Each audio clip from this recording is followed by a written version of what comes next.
ನಮಸ್ಕಾರಗಳು ಎಲ್ಲರಿಗೂ ಸಹ ಹೇಗಿದ್ದೀರಾ ಎಲ್ಲರೂ?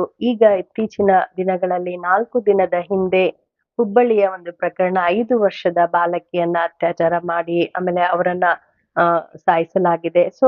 ಈ ಒಂದು ಪ್ರಕರಣ ಎಲ್ಲರ ಒಂದು ಮನಸ್ಸಿನ ಒಂದು ದುಃಖವನ್ನ ಜಾಸ್ತಿ ಮಾಡಿದೆ. ಮತ್ತೆ ಮನಕಲುಕುವಂತ ಮಾಡುವಂತಹ ಈ ಒಂದು ಪ್ರಕರಣವನ್ನ ನೋಡಿದಾಗ ನಾವು ವ್ಯಕ್ತಿಗಳು ನಾವೊಬ್ರೇ ಸುರಕ್ಷಿತವಾಗಿದ್ರೆ ಸಾಕ, ನಮ್ಮ ಒಂದು ಕುಟುಂಬ ಸುರಕ್ಷಿತವಾಗಿದ್ರೆ ಸಾಕ, ಅಥವಾ ನಮ್ಮ ಒಡನಾಟದಲ್ಲಿರುವ ವ್ಯಕ್ತಿಗಳ ಅವರ ಮಕ್ಕಳ ಒಂದು ಸುರಕ್ಷತೆಯ ಬಗ್ಗೆನೂ ಸಹ ನಾವು ಗಮನವನ್ನ ಹರಿಸ್ಬೇಕಾ? ಇದರಿಂದ ಎಂತಹ ಅನಾಹುತಗಳನ್ನ ತಡೆಗಟ್ಟಬಹುದು ಅನ್ನೋದನ್ನ ಕೆಲವು ಪ್ರಮುಖ ಅಂಶಗಳನ್ನ ಡೀಟೇಲ್ಡ್ ಆಗಿ ವಿಡಿಯೋ ಮಾಡಿ ನಾನು ಪೋಸ್ಟ್ ಮಾಡಿದೀನಿ.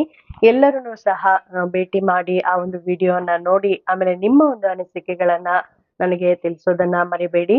ನಿಮಗೆ ಈ ಒಂದು ಪೋಸ್ಟ್ ಮಾಡಿದ ವಿಡಿಯೋಗಳು ಉಪಯುಕ್ತ ಅನ್ಸಿದ್ರೆ ಬೇರೆಯವ್ರ ಜೊತೆಗೂ ಸಹ ಶೇರ್ ಮಾಡೋದನ್ನ ಮರಿಬೇಡಿ. ಮತ್ತೆ ಮುಂದಿನ ಸತಿ ಒಂದು ಒಳ್ಳೆಯ ವಿಷಯದ ಜೊತೆ ನಿಮ್ ಮುಂದೆ ಇರ್ತೀನಿ. ಅಲ್ಲಿವರೆಗೂ ನಮಸ್ಕಾರಗಳು.